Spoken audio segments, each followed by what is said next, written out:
Well, I think there's been a corrosive effect down in the bottom couple of deciles in many pockets, and that's the point about it. A lot of this is in pockets. Most people in Britain work hard, try hard, you know, commute long distances, particularly in places like London.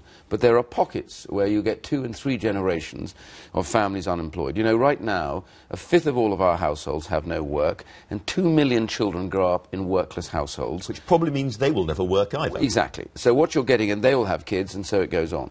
So there is an element of that. And of course, I always think of immigration really on a supply and demand point, which is that the supply is out there and the supply is in the UK, but the demand is desperate. They can't get some of the British people to do that work, so they reach for others who can. So do you think the welfare system generally has just simply been too soft for too long? Well, I think the problem with the welfare system is it was set up to support different issues and problems. What's happened is people have understood how to work that process, and if you grow up in a community where no one works, then it's very difficult for you to understand that work is a vital component for families' lives, not just for money, but for morale, for sense of self-worth. Children grow up in households with work, are more likely to do better, to be healthier. This is really, really important. So this isn't just about getting people to pay taxes, which is often the point that's made, which is true.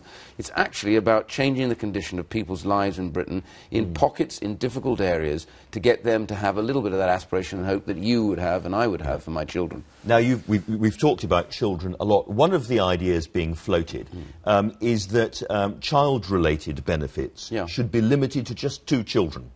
So if families have more than 2 children, they don't get extra money for that.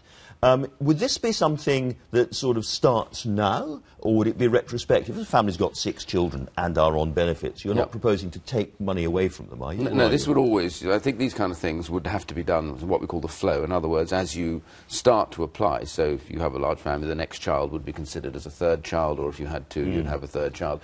About 15% of all of the families have more than 2 children. The average is about 1.8 in the UK. And they cluster hugely down in the bottom couple of deciles and right at the top of the income distribution.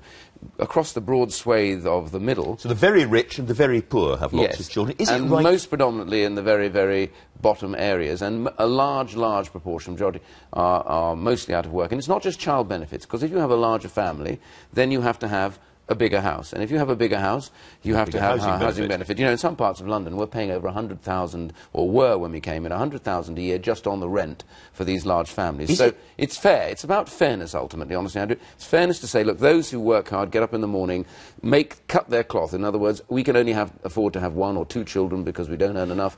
They pay their taxes, and they want to know that the same kind of decision-making is taking place for those who are at that stage on benefit.